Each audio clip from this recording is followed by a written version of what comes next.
Vice Chair, Senator Moran, and for the hearing with the new NASA Administrator, Bill Nelson, who we are so pleased to be able to welcome back to the Senate. Now, since in his previous capacity, Administrator Nelson represented the state of Florida and did a very good job of pointing out the importance of Florida to our space program, I would like to begin by being a little parochial and talking about the fact that my home state of New Hampshire is also a space state. We had the first U.S. man in space was from New Hampshire, Alan Shepard, and of course our teacher in space, Krista McAuliffe, was also from New Hampshire.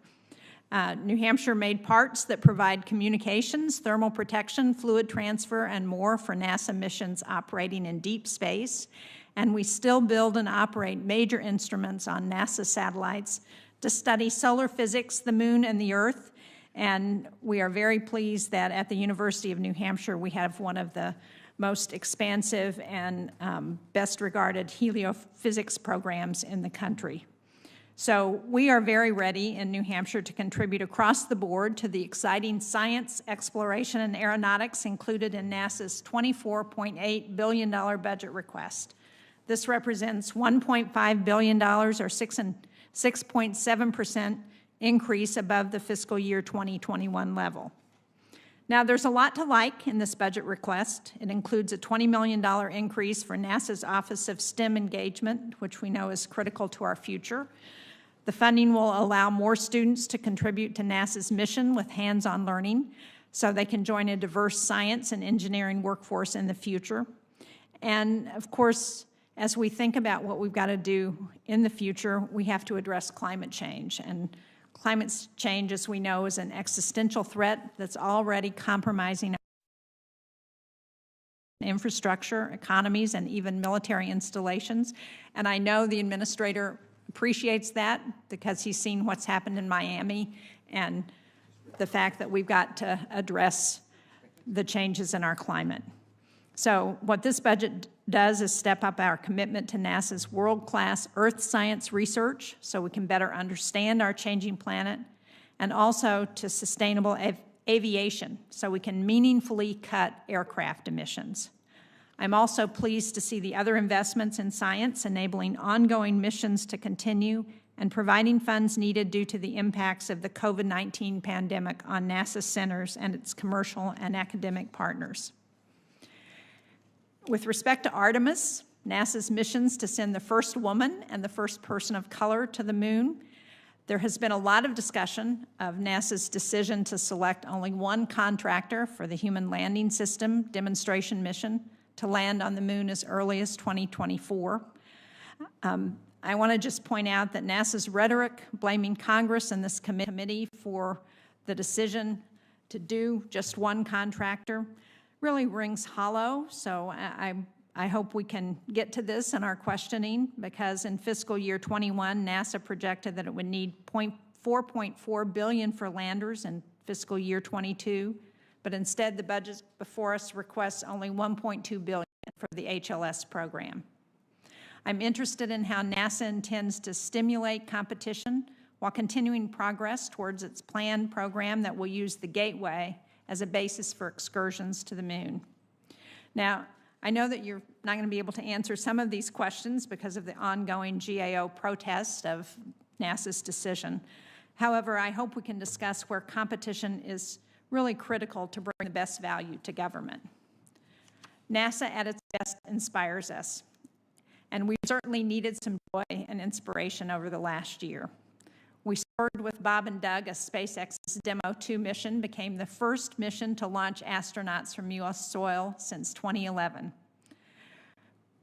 We crossed our fingers through Perseverance's 7 minutes of terror, and we exhaled when the rover landed safely and precisely. It's continued to amaze us with the sounds of Mars and the flights of the Ingenuity helicopter. I'm looking forward to what we'll see in the coming year as NASA continues to make spectacular discoveries, fly the X-57 electric aircraft, and see long-awaited launches for Boeing's Starliner, the James Webb Space Telescope, and the Artemis 1 mission. So There is a lot on your plate, Mr. Administrator. We're ready to work with you. We look forward to that, and I will now recognize the Ranking Member, Senator Moran. Chairman Shaheen, thank you very much. Administrator Nelson, welcome to this committee. We look forward to fruitful conversations today and in the future. And I'm just on a personal level excited about the country being led by you as a NASA administrator. And personally for you, I can't imagine another capstone to a distinguished career that could bring more meaning and significance to your life. Our last hearing together was your nomination hearing. That occurred at the Commerce Committee, and I hope that you're settling in at NASA. I say that so that I can remind you, as you did earlier, that I'm not only an authorizer but an appropriator. And we look forward to being a partner and an ally in advancing a cause of space for our country. You have the opportunity to lead an organization that's known throughout the world and serves as an instrument of discovery and inspiration for both young and old. I'm reminded about the inspiration and how it can affect people. I would highlight the story of Clyde Cessna and the effects he had on Kansas that last even till today. Clyde was a farmer in Rago, Kansas, with a knack for mechanics who attended an air exposition in 1911 and became determined to build a plane and fly it within his grasp. For 5 years, he worked on his designs, ultimately starting production in 1916 in Wichita, Kansas, to build airplanes. And ever since, Cessna's name has been associated with civilian aircraft. And today, partnerships can be found between NASA and Kansas, utilizing our state's aerospace strength while working to advance NASA's toward their future goals. NASA's proposed fiscal 2022 budget is $24.8 billion, an increase of $1.5 billion over the current budget. In this budget exists a number of inspirational opportunities that will certainly be the spark that leads to future that we cannot imagine today. We are creating more Clyde Cessnas every day because of NASA. I've seen the Artemis 1 rocket in action, the Orion capsule, and the flight hardware being built for returning to the moon, and there's no question that seeing our astronauts return to the lunar surface will have a lasting impact on the lives of future scientists and engineers. The Perseverance rover and Ingenuity helicopter are bringing us new and exciting events from the surface of Mars, and NASA will soon be flying an experimental aircraft that will enable hypersonic flight in ways that were not ever before possible. I'm pleased to see that STEM education is back in the budget for NASA. It's been an issue for this subcommittee and our full committee for a long time. NASA has the opportunity to capitalize on its missions to encourage students across the country, no matter where they live, to pursue activities in STEM. The nation needs these activities to maintain and grow our capabilities for the future.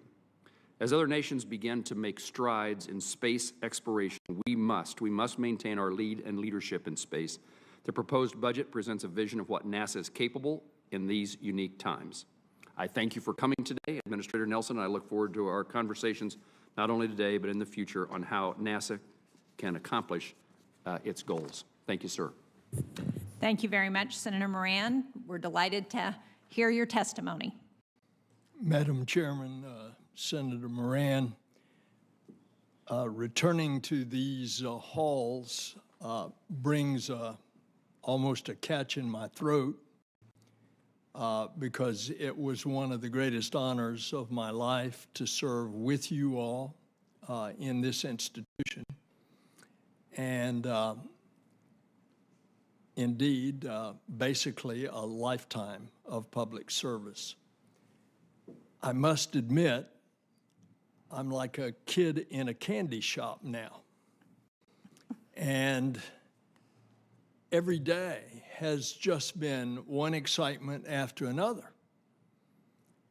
So this morning, very early, I went to Russia and I came back, participating in a global space conference that was held in St. Petersburg, Russia. Followed up later in the morning with a call with the president of Roscosmos, talking about our mutual interest. I certainly made note of the fact for him to remember that two nations that, while on terra firma, have had some difficulty with each other, both as a Soviet Union and now Russia, and the United States.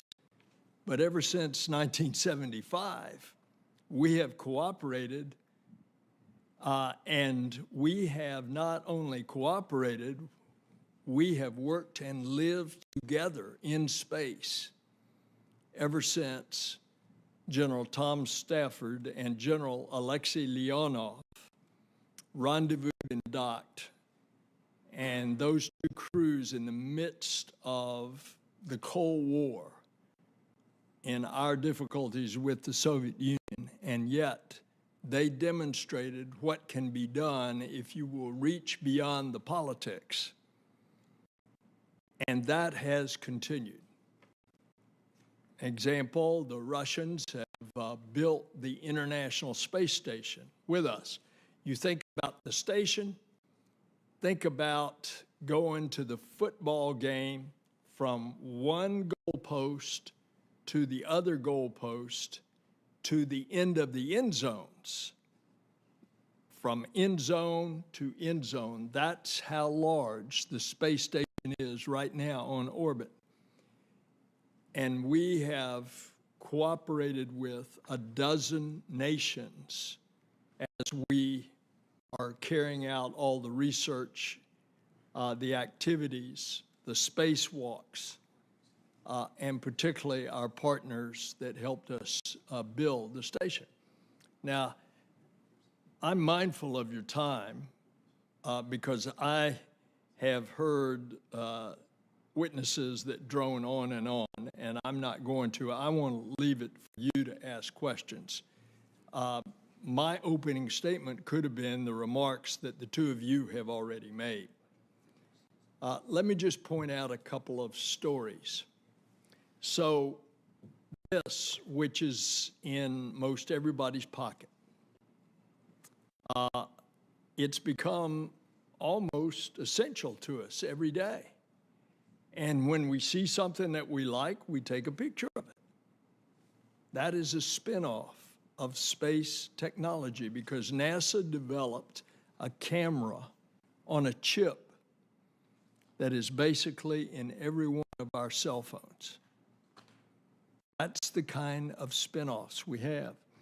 You get on an airplane now that COVID is loosening up, look out the window and look at the wing, and you'll see that wing turn up.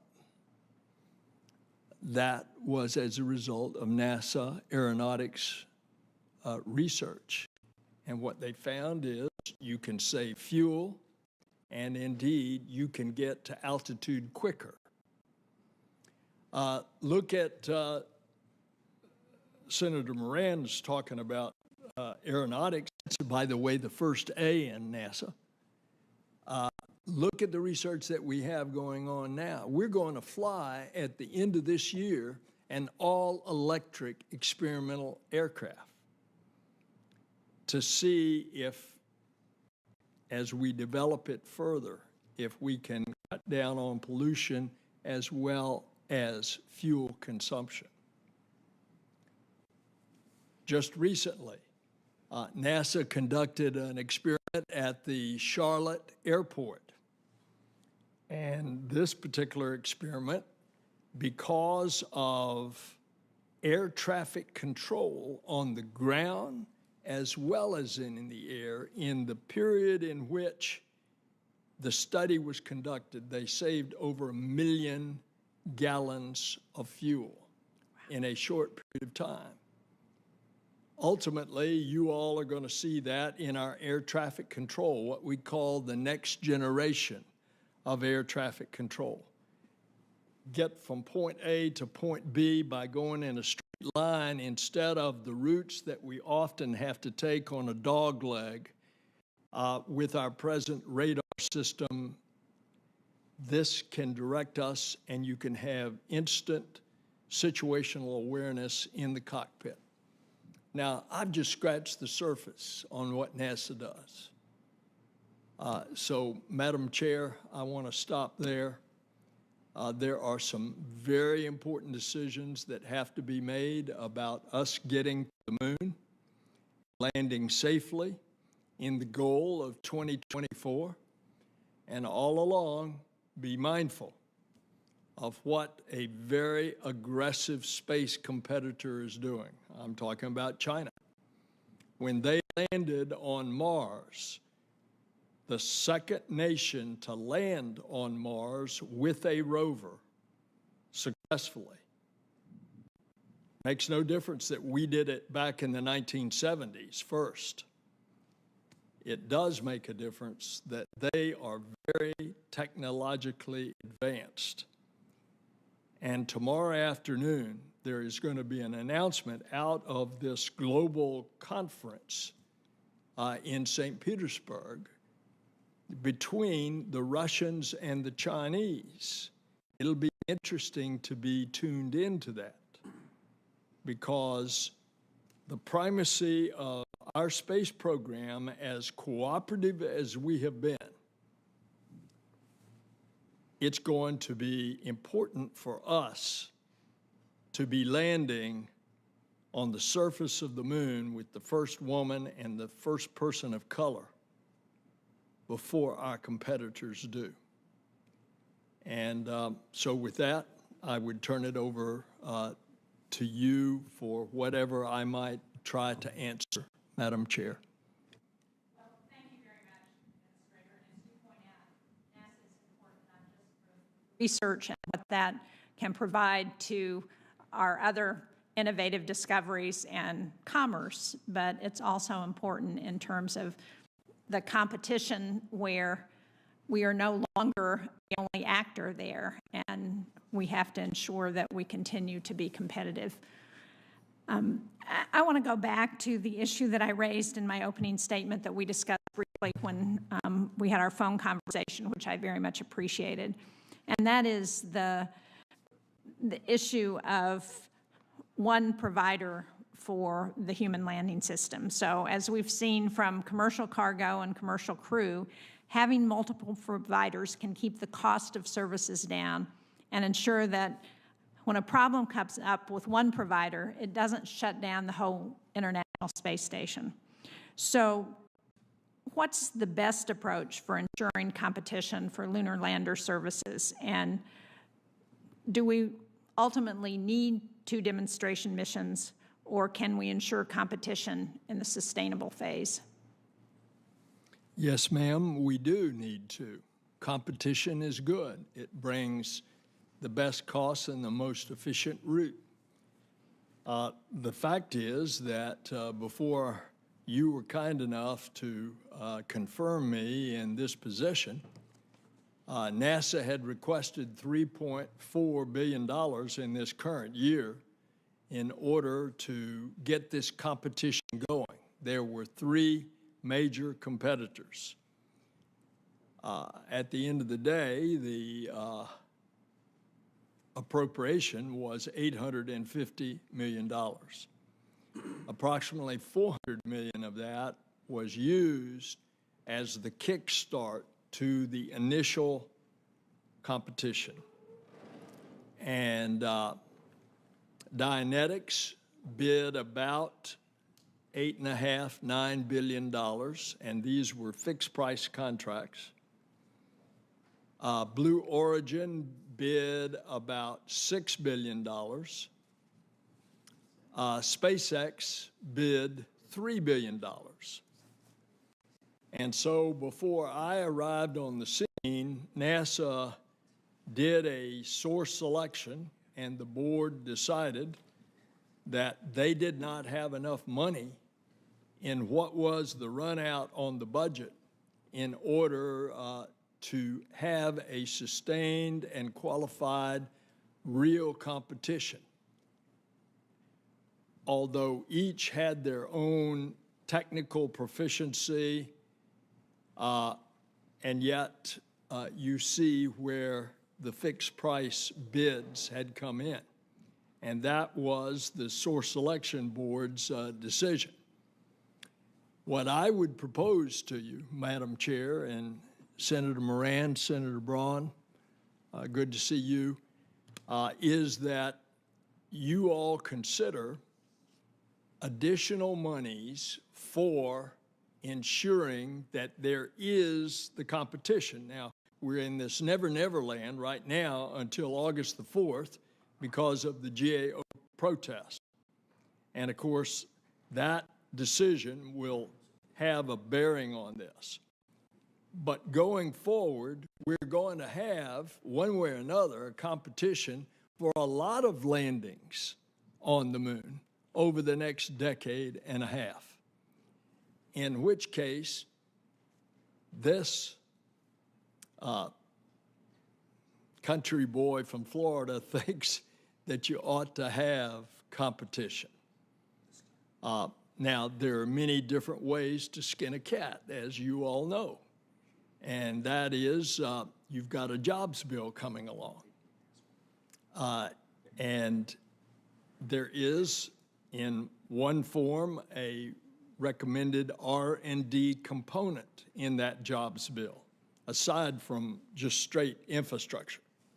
By the way, in infrastructure, NASA has a lot of buildings that are deteriorating. And if you've got a space center in your various states, they will know, the senators will know about that because of the deteriorating condition. For example, the big building down in New Orleans that puts together the core of the big rocket, it's got holes in the roof, and they need some money to repair that. But the jobs bill is a way that you could fund NASA's needs, not only for infrastructure, but also for this additional money to try to give us the competitive competition over so that we can down select 2 landers at least, let them compete, and ultimately have the source selection board decide on one. Well, just so I'm clear about what you're saying with respect to this mission, as I understand what you're saying is that there are lots of opportunities for competition in the future. We're going to get a resolution from the GAO at some point this summer. And so for this mission, you see only one contractor. Well, the decision was that for the first demonstration landing, there was only enough money to award one. But we're not going to the moon to have one demonstration landing with humans. We're talking about utilizing the properties of the moon to get ready to go to Mars. And so that's going to require many landings, and those need to be competed. Now, that is if the GAO upholds the NASA selection board decision. If they throw it out, then we go back to the beginning and we start it. And there, of course, is where we would need resources to do a vigorous competition. And again, just so I understand, in that case, what you're suggesting is if the GAO throws out the bid, that NASA would be coming back to this committee to request additional funding for competition? No, because I'm requesting that right now and suggesting that a way to do that is the jobs bill. Okay. For that additional funding. Unfortunately, this committee won't make the decision on the jobs bill. That would be nice if we could expand our ability to do that, but. It would be. As a matter of fact, you all may be making that at the 11th hour at the 59th minute. Well, thank you. I will turn it over to my Senator Moran for his questions at this point. Chairman, thank you.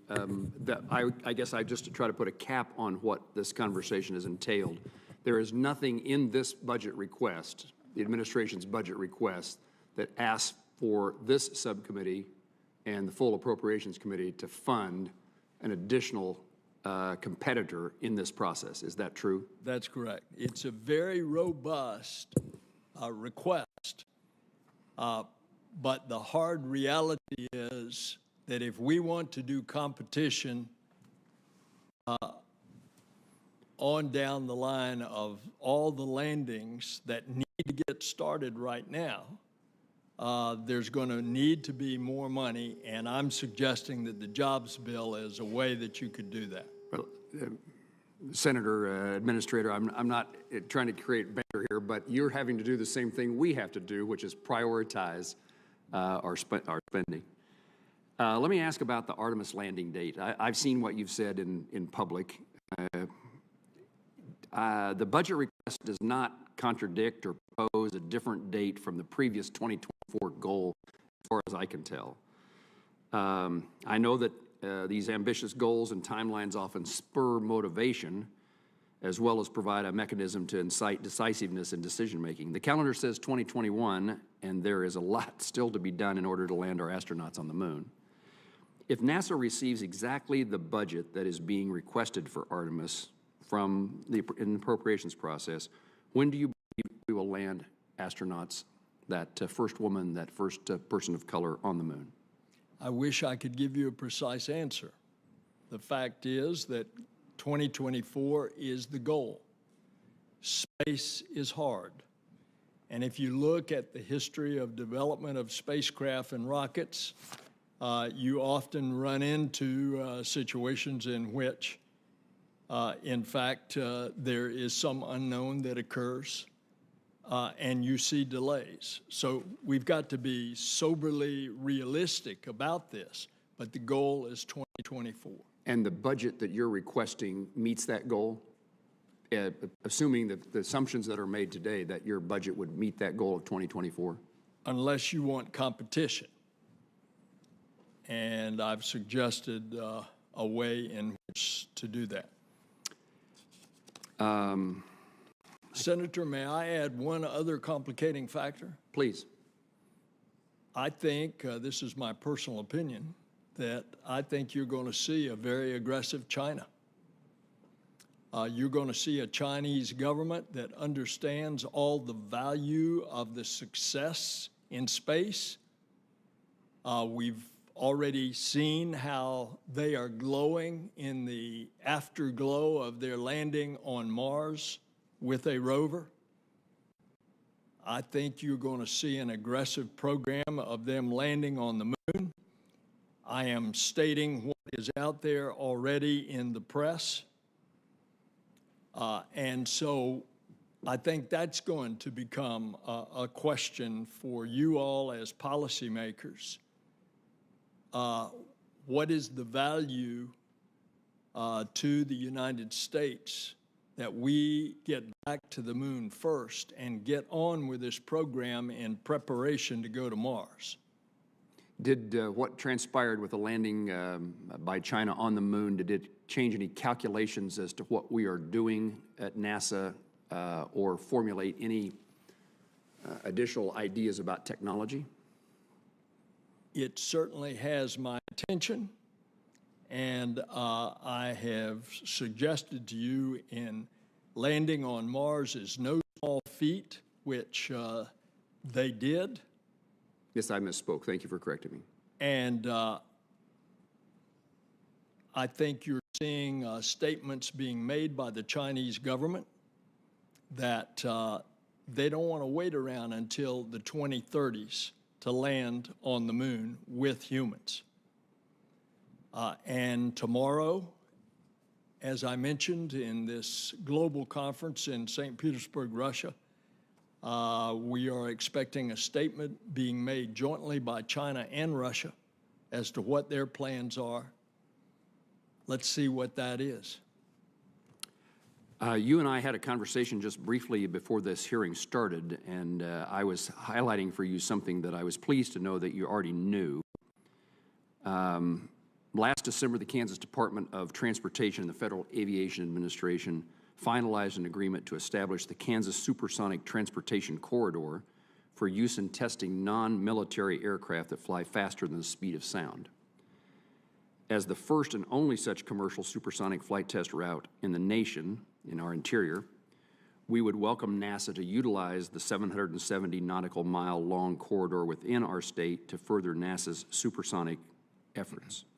As NASA moves forward in their X-59 testing, can I assume that you will keep me and my staff updated on the selection of flight paths for that X-59, and that ask you that this opportunity that Kansas has helped create be utilized by NASA? Of course. And Senator, Kansas is to be commended that they are forward-thinking enough to realize that there is the advance of technology, and as we are developing this X-59 so that you could fly supersonic and do it over land as well as over the ocean, what you all are saying is you want that supersonic aircraft to say boom over that corridor that you have created. And what this research is to develop that supersonic aircraft that doesn't go the big boom when it breaks the sound barrier, but that it is a much more muffled sound that does not become a problem in flying supersonic over populated areas. Mr. Administrator, thank you, and just ask you to allow me the opportunity to highlight for you that capability in Kansas for the X-59 testing. Thank you, Chairwoman. Thank you, Senator Moran. Senator Kennedy. Thank you, Madam Chair. Mr. Administrator, congratulations. Thank you, Senator. I think the President has chosen well, and I'm so pleased that we're going to get to continue to work together, and I mean that, Bill. Well, it's my privilege. Your budget, your budget request includes $390 million for, quote, construction and environmental compliance and restoration. Now, we need, as you probably know, about $174 million to restore and repair Michoud and Stennis. Is that included in your budget request? Well, it's going to be, if you'll help us. We'll help you. And Senator, before you came in, I have already named Michoud. That's what Bubba was telling me. And pointed out there are holes in that roof where we are putting together the first core, the first stage of the rocket before it's shipped to the Stennis Space Center, where then the engines are tested with a live fire. And not only at Michoud and at Stennis, but every NASA center, 10 of them, and 10 facilities. And there is crumbling infrastructure, and we desperately need it. And I'll tell you, one of the things you could do with this infrastructure bill coming along, we can only squeeze out so much in the president's budget, but you got a wonderful opportunity. As conservative estimate, NASA needs about $5 billion to address its infrastructure needs. The chairman of the ranking member of the full committee, Senator Shelby, has pointed out to me on a number of occasions that he's got an administration building, a headquarters building at his center, Marshall Space Flight Center, that's got to be torn down. Yeah. It's just in terrific disrepair.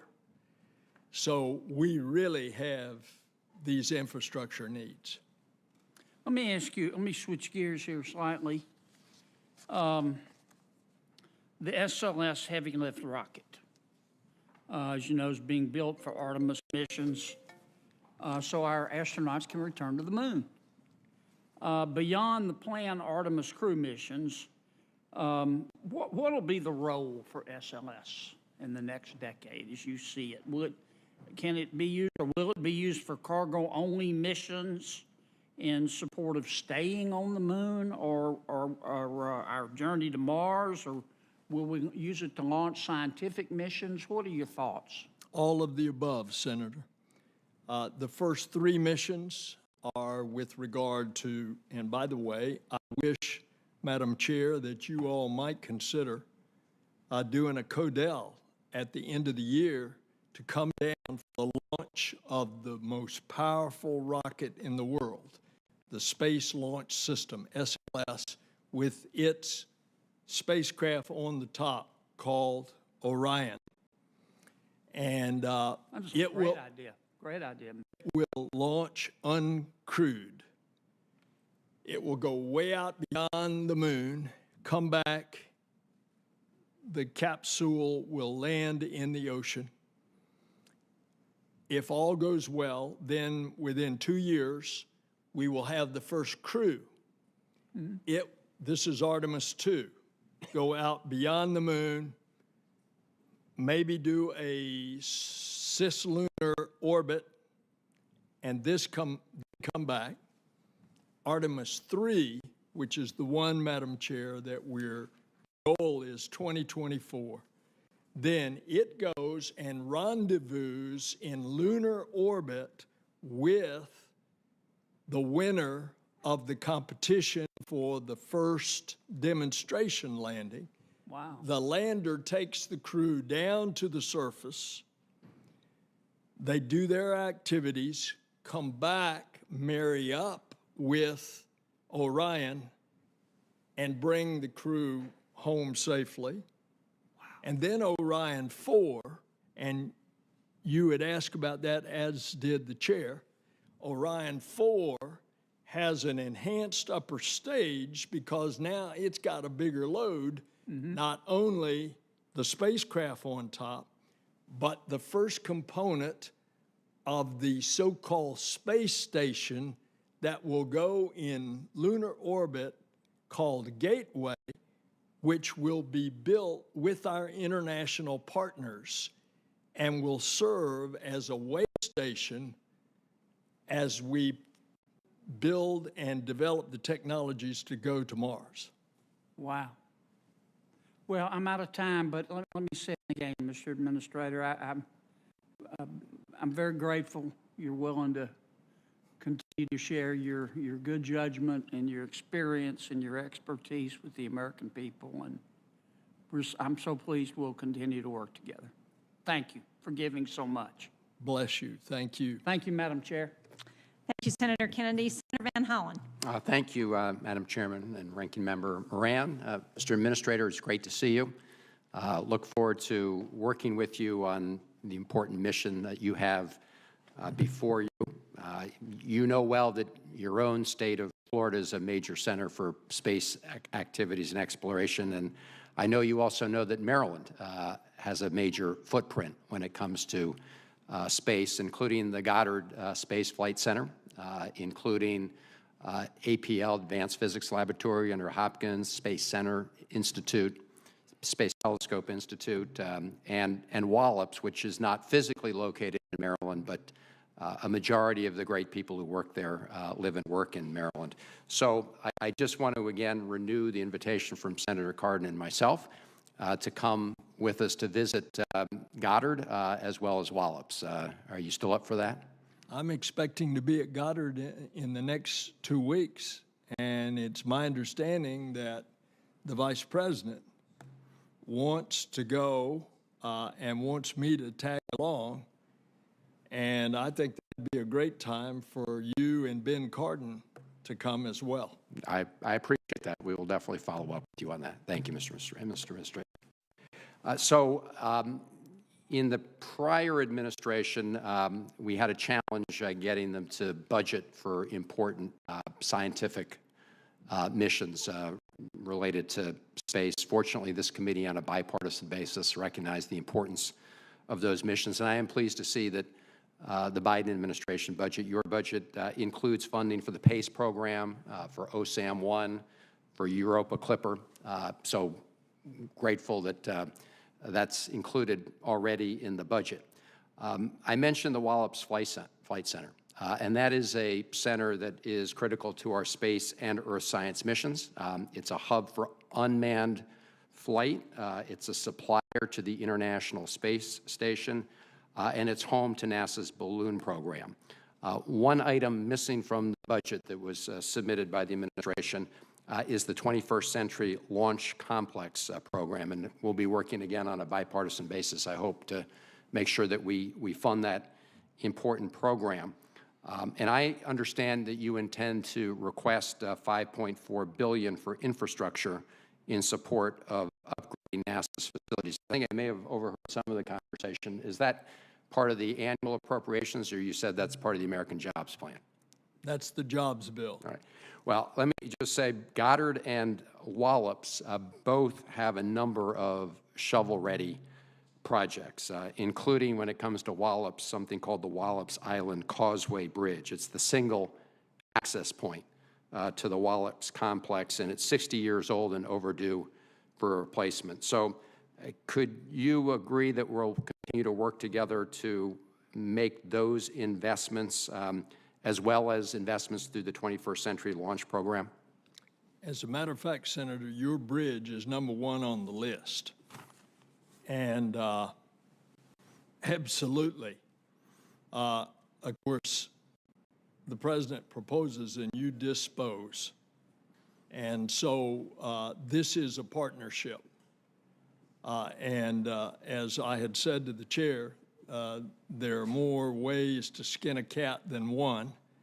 And the jobs bill is an opportunity, not only for infrastructure, but for R&D as well, which is desperately needed if we're going to have the competition for the human lander that we've been talking about previously in this hearing. Appreciate that. As you know, and I know you agree, that we're strong when we put all of our talent on the playing field, and that's, of course, true in the area of STEM. And Maryland has a number of terrific HBCUs and MSIs that are leaders in this area. Morgan State is among the top 4 colleges in the country, graduating black engineers. It's one of 11 HBCUs that has an R2 doctoral research university status. Bowie State is the first university to receive a satellite collaboration with NASA, and University of Maryland, Baltimore County has recently been awarded an extended support by NASA for its Center for Research and Exploration in Space Science and Technology. Look forward to working with you on that. I think, Mr. Administrator, this is a priority of yours in terms of making sure that all of these universities are part of the NASA's efforts to strengthen STEM. Is that right? Yes, sir, and the president's budget is very robust in STEM. It's a significant increase, and by the way, this has a relationship to each of your states because the space grant goes into every state. And for example, minority research and education university projects are another way to enable a greater opportunity to reach out to minority students. So I think you just look at what are we confronting? Okay, go back 50 years ago. We were going to the moon. It was the great space race with the Soviet Union. We did this tremendous, successful feat of landing humans on the moon and returning. What did that do to education? In science and technology and engineering and mathematics, for a whole 2 generations, that excitement about spaceflight rippled through those generations. And we saw the effect of that on our country, the economic renaissance that occurred as a result of the increased technology that had come out of that more highly STEM-educated workforce. I believe that's what's going to happen here. As we go back to the moon and on to Mars, I think it's going to excite another couple of generations of students. And as a result, we, the United States, as well as planet Earth, are going to be the beneficiaries. Thank you, Mr. Administrator. Thank you. Senator Bozeman.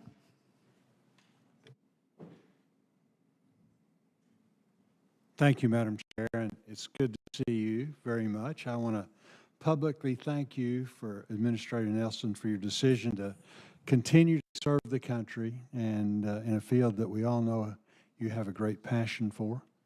Your experience as an astronaut and legislator makes you an ideal advocate for NASA's priorities. I know you will do a great job. I know you'll do an excellent job, and look forward to supporting you in any way that we can as you lead NASA into the future of space exploration and scientific research. So again, congratulations very, very much.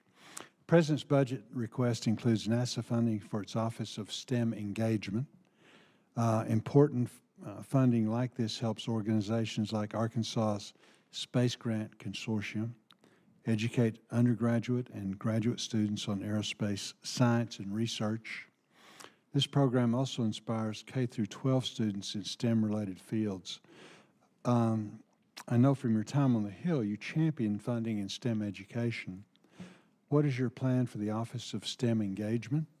And will you continue to support organizations like Arkansas Space Grant Consortium?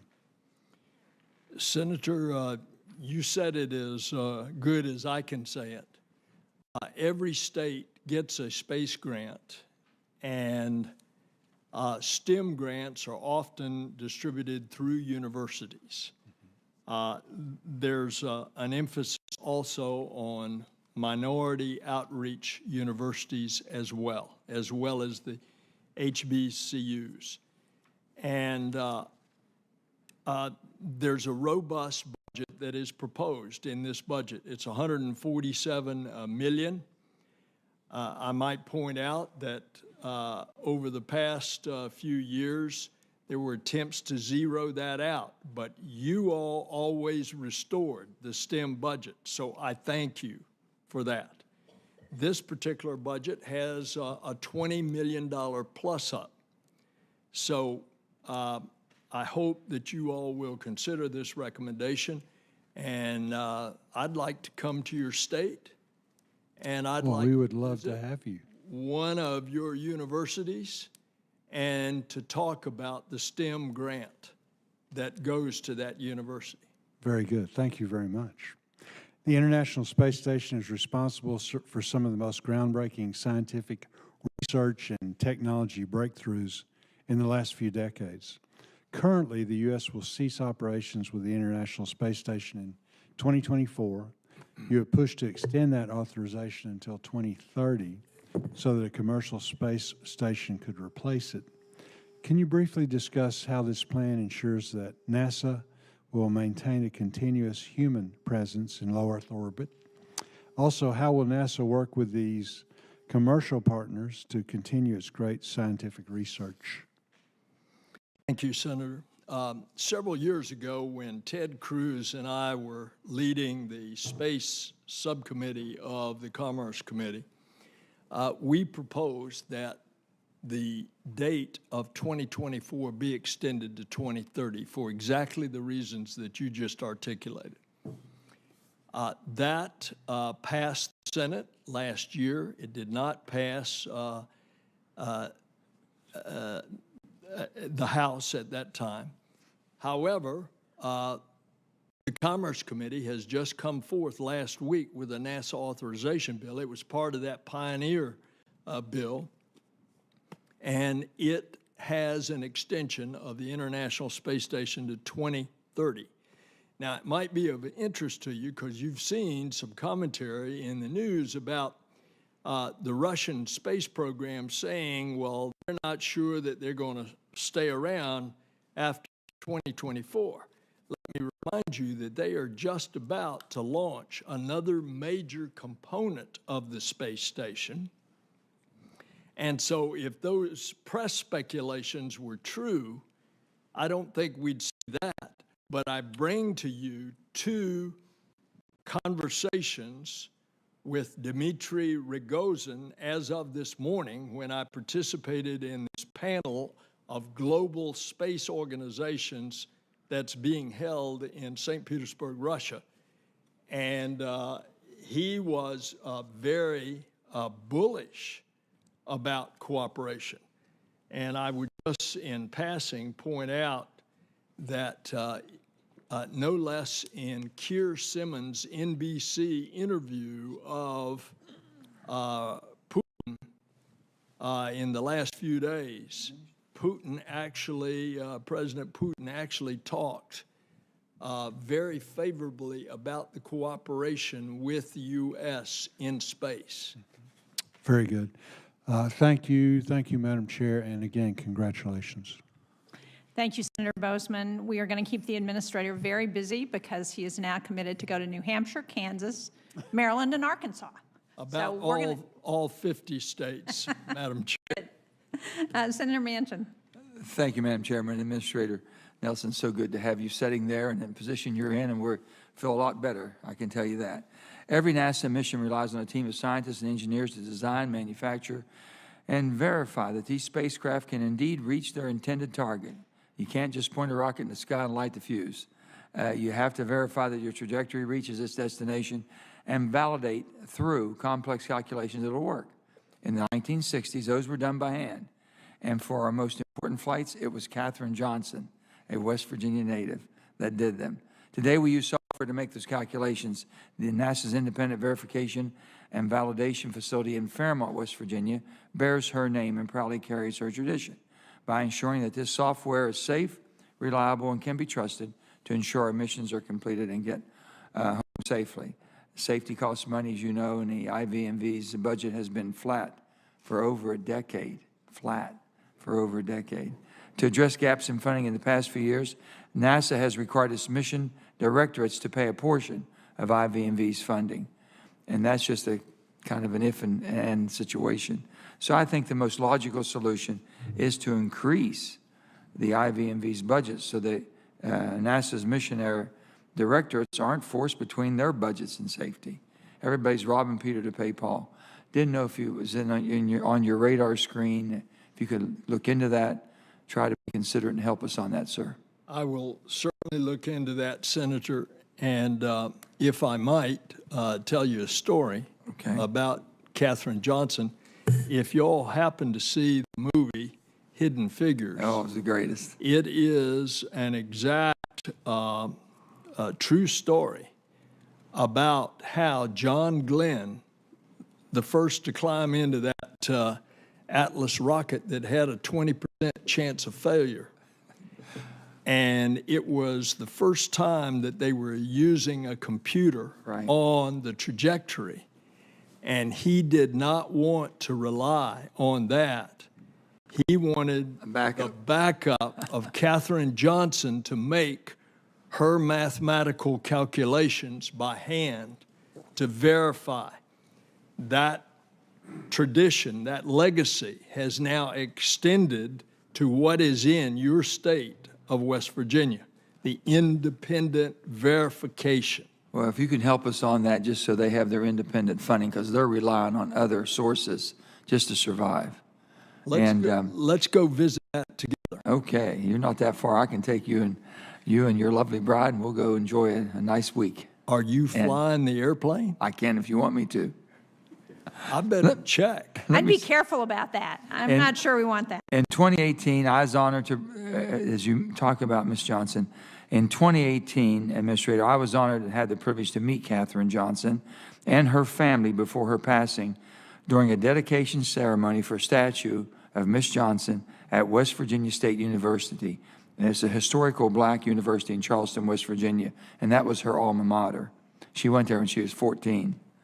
It is my hope that the students who pass by the statue every day are going to be reminded of her legacy and inspired to keep their passion for knowledge alive. After her passing last year at 101, I led my colleagues in unanimously passing a resolution honoring the life and achievements of Katherine Johnson.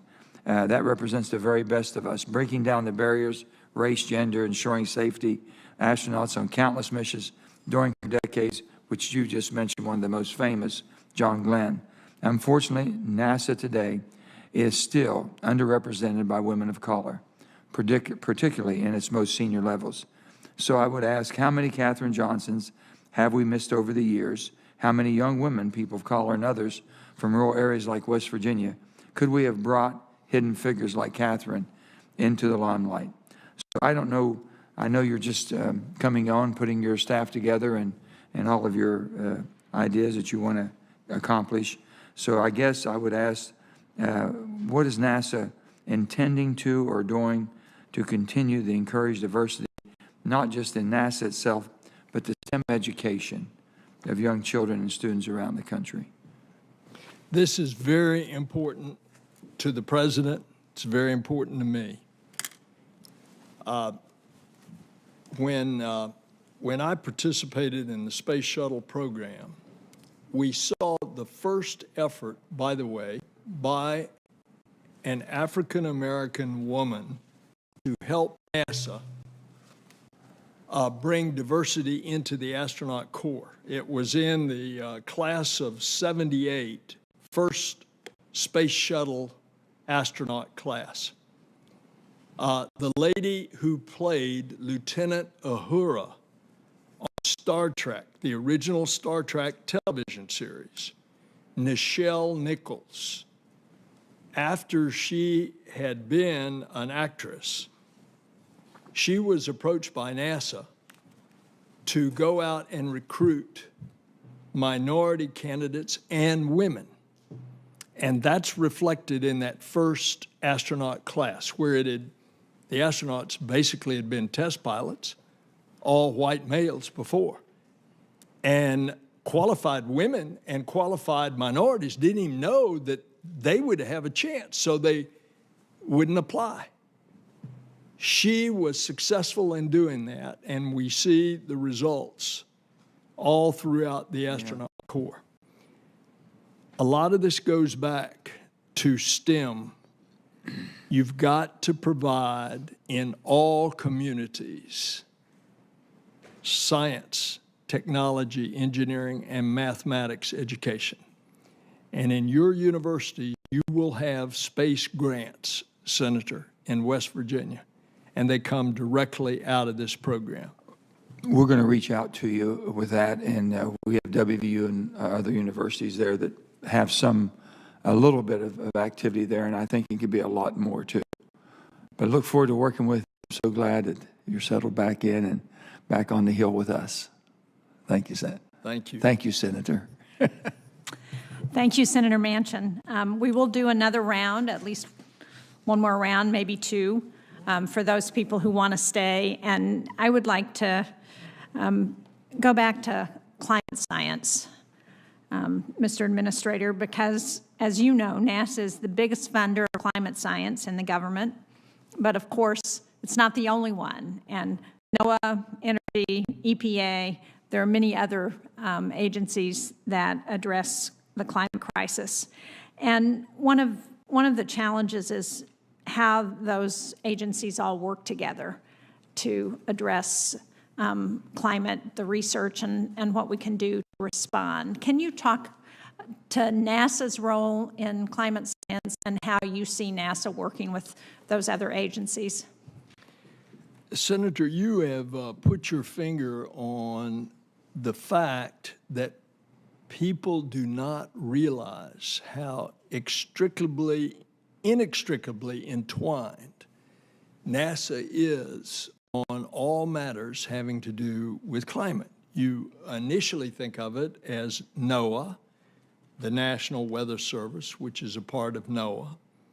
The fact is that the spacecraft are designed, they're built, they're launched by NASA, and NOAA operates the spacecraft, looking for all the subtle changes, differences, weather reports, etc. You'd be perhaps surprised to learn that 2/3 of NOAA's budget is paid to NASA, 2/3 of its total budget, because of this uniqueness of us building and launching these spacecraft. So the assets that are up there on orbit that have so helped us refine our weather reports, our predictions of disasters, of warning people to get out of the way of storms, of telling them about droughts, of telling them about floods, that's all there. But we're taking it to another level. For over the next 10 years, this was the president's announcement about 2 weeks ago in the the press conference that occurred at FEMA at the onslaught of the hurricane season. NASA is building 5 great observatories. And over this decade, they're going to be put up, and they all talk to each other, and they produce a 3D result by getting very meticulous data from the land, the sea, the ice, and the atmosphere. And all of that is correlated to give us a 3D composite of what is happening to our atmosphere.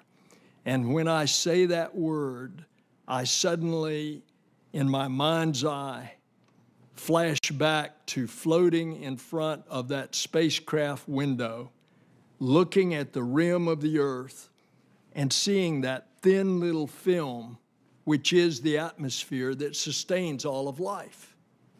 And that's what we want to know, what's happening, so that we can take corrective action.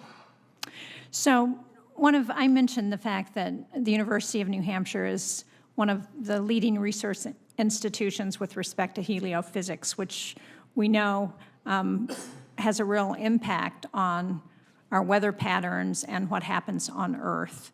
And obviously, continuing to support heliophysics is going to be very important as we're looking at climate science.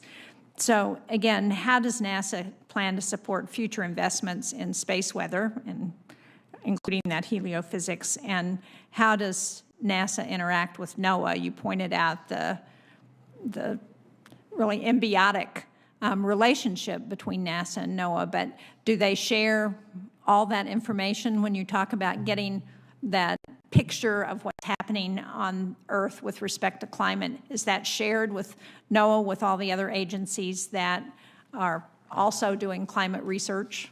Yes, ma'am, and that is enhanced with a special, I don't know what it's called, but in effect, a committee in the White House that makes sure that all of these environmental agencies that have data are sharing it with each other so that we know more precisely exactly what is happening to the planet. So that, for example, that we can warn farmers that a drought is coming, or that we've got the ability to look down with these highly sensitive instruments from space that can tell that farmer that there is a disease in the crop, or to look at that forest and say that there's a disease in that forest that otherwise us earthlings might not have known, but that was caught on the instruments in space. So yes, ma'am, that coordination is occurring. Our former colleague, John Kerry, is more involved in the international aspects of looking at that, but there's this attempt to coordinate all the agencies that do that. And of course, NASA's the main component of it because of what I just mentioned, even though people don't realize that. You think of NASA as space. Thank you. Senator Capito.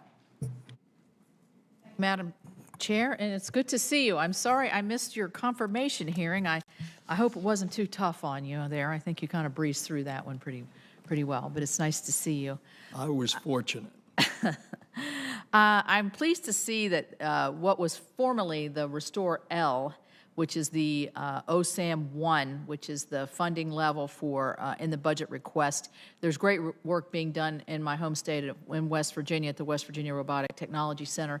This is where you're working on restoring satellites in space instead of just letting them, drift off, and it makes a whole lot of sense. And so I don't know if you can elaborate on that and how that's going and why you feel that is a high priority for NASA. Yes, ma'am.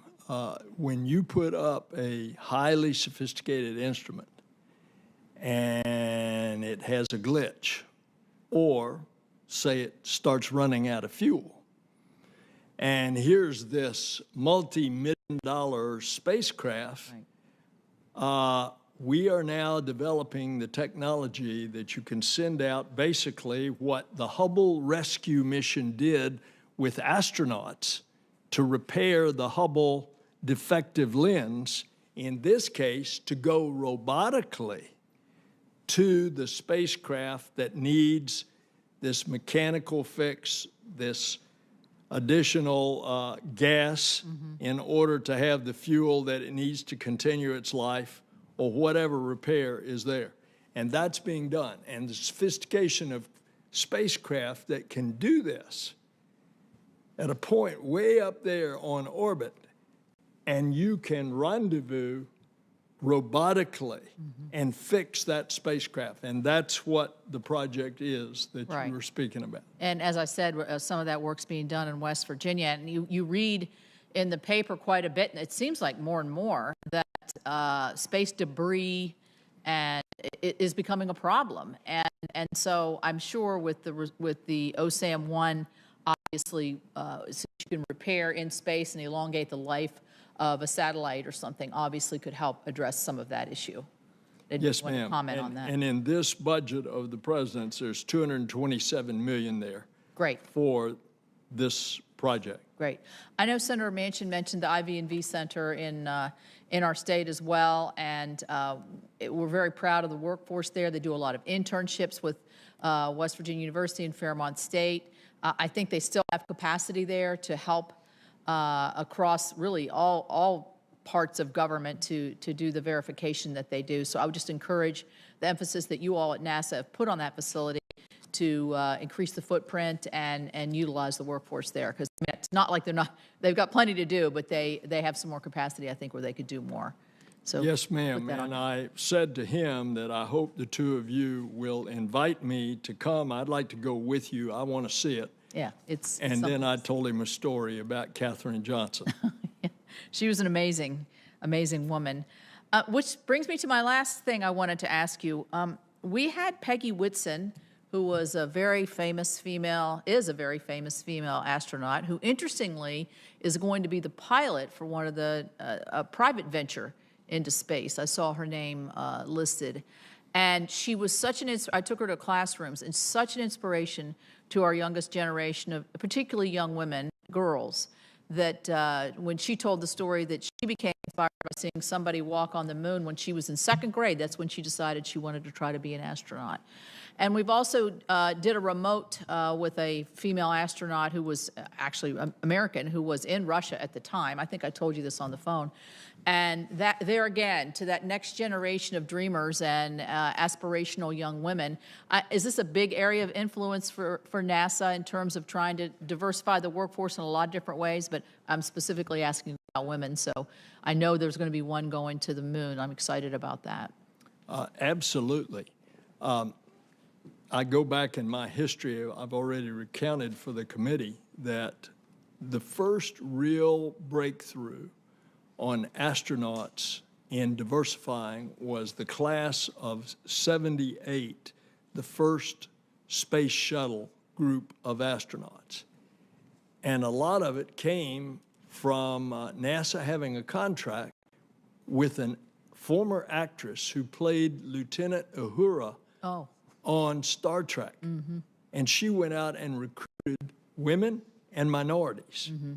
And that was quite a diverse class that broke the mold of the test pilot who could only be so high and had to weigh so much in those early space days. And so now we've got a very diverse astronaut corps. Same with the employees at NASA. We are being very mindful to diversify. This, I believe, is directed for the entire executive branch of government, but I take it very, very seriously, as I did as senator. We had, I think, we had a percentage of more women in my Senate staff than only one other senator. So I take this very seriously. Well, thank you. Thank you for being here with us today. Thank you. Yes, ma'am. Thank you, Senator Capito. Senator Moran. Chairwoman, thank you very much. Mr. Administrator, 2 tracks I think are out there when it comes to the moon. The first is to get to the moon and demonstrate that it can be done safely. And then the second is to plan and be prepared for a sustained presence or a reoccurring presence, perhaps, on the moon. I understand NASA is preparing, engaged in a sustainability study. What can you tell me about that? And can we expect to be briefed on what that is? Does anything that comes from that sustainability study change any of the appropriations requests for this fiscal year, the one we're talking about? At the moment, no. However, everything's on hold until the GAO makes their announcement on the competition for the first demonstration lander. Shortly thereafter, we will produce the sustainability study. And in part, that will lay out for you what is the realistic cost as we are going forward with all of these landers that we're going to be doing on the moon in preparation for the Mars mission. The activities on the moon as well. And it will demonstrate what is it going to take to sustain this for us to be serious about going to Mars. Now, presently, our technology to go to Mars is that it's going to take 10 months or so to get there under conventional propulsion or even nuclear electric propulsion that we're starting to research. But once you get there, you're going to have to stay on the surface for at least a year, if not 2 years, because of the alignment of the planets so that Mars and Earth get closer so that you can get back within that time frame. If we had a breakthrough propulsion technology that we could sprint to Mars and get there, as some of the research being done, in 39 days, then you could be on the surface for a few weeks and then return. But that technology has not been developed yet. And so these are the kind of things. How are we going to protect astronauts from getting fried by a solar explosion? Earlier, one of the senators had mentioned about, well, you, Madam Chair, heliosphere. That's a study of the sun. And of course, one of the things that we have to be concerned about is a nuclear explosion on the sun, which is a solar explosion, and it sends out all of this radiation going all over space. If you don't have your astronauts protected, and you can imagine, as a matter of fact, we just missed it on the moon back in Apollo. A few weeks after we had landed on one of the missions, there was a solar explosion, and there would have been some irradiated astronauts had we been exposed. So when we're thinking about a long trip to Mars, or when we're thinking about having some kind of habitat on the moon in preparation to learn about having a habitat on Mars, then that's another technology that we are going to have to create. We know lead does it, we know water does it, but those things are heavy. So we're trying for a breakthrough, and this is just another example of some of the technologies that we are going to have to develop for as we venture further out into the cosmos.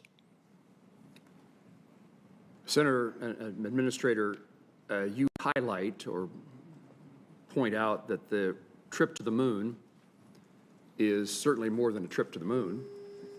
It's related to future space exploration, and at the moment generally focused on Mars. And I mean, I would encourage, we want to make sure that our visit to the moon is not just a visit, it's not just a planting a flag or the bragging rights, that it lends itself to more on the moon, on Mars, and beyond. And I assume that takes a balancing act in trying to figure out what it is we do today in preparation for tomorrow. Now, you've described that. Is there anything else I should know about that, or? The reason we want to use the moon in preparation to go to Mars, moon is 3 days away. Mars is months and months away. So we can use the properties of an airless vacuum on the moon with 1/6 gravity in preparation for long-duration space flight and habitation on the surface of Mars, 1/3 gravity. And it's going to get very technically complicated to do that. And I look forward to getting educated on it and bring some of those smart people to this committee to tell you about what all we're going to have to do.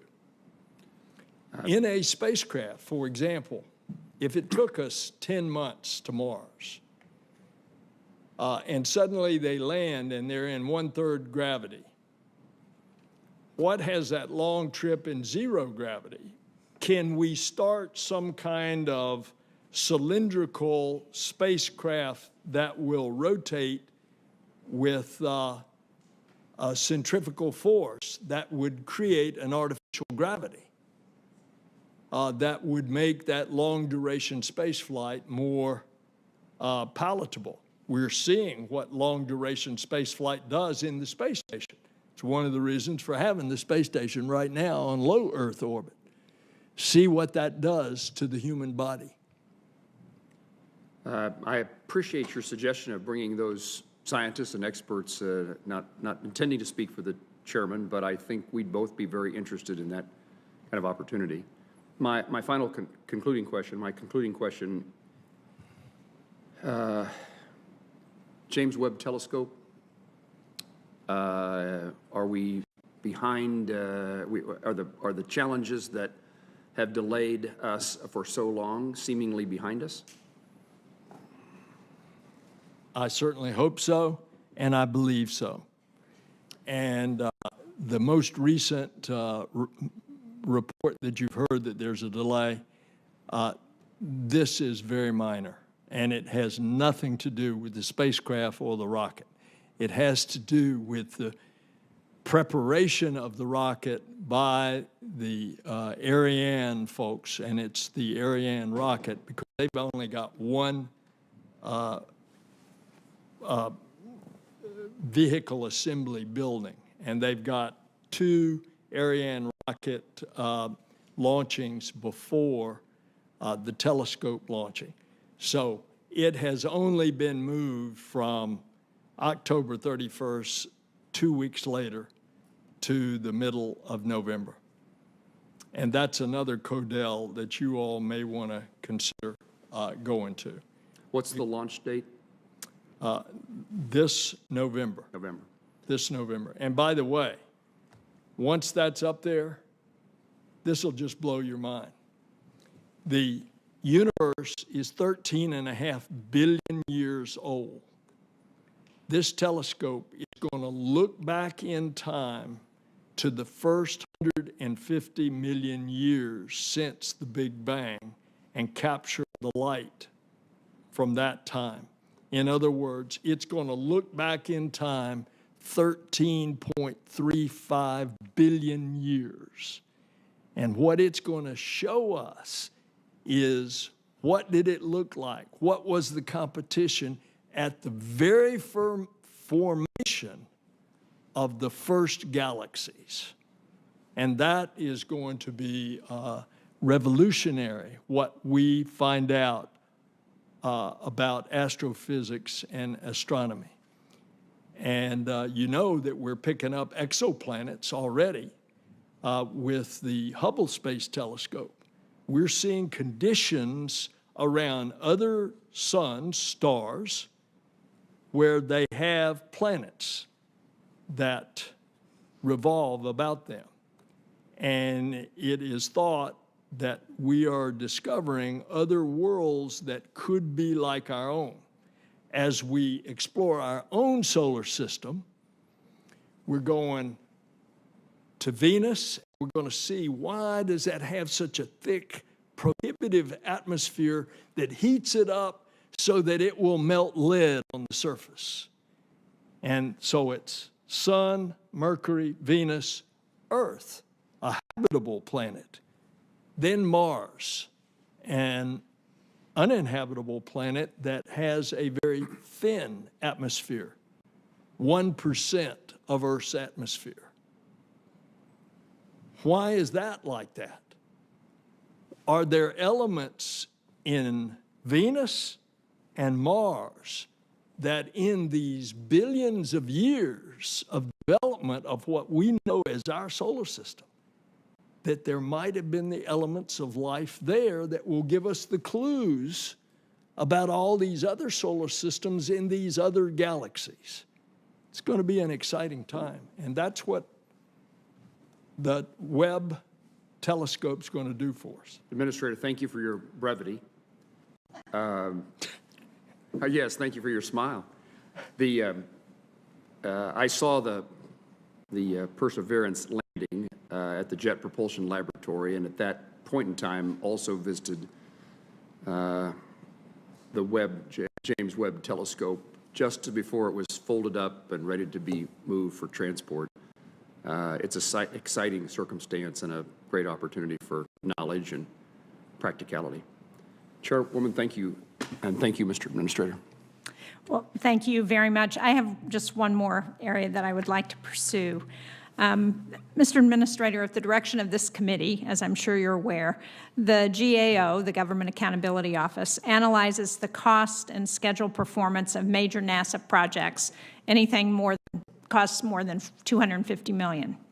And they found that for the 5th year in a row, both cost and schedule deteriorated.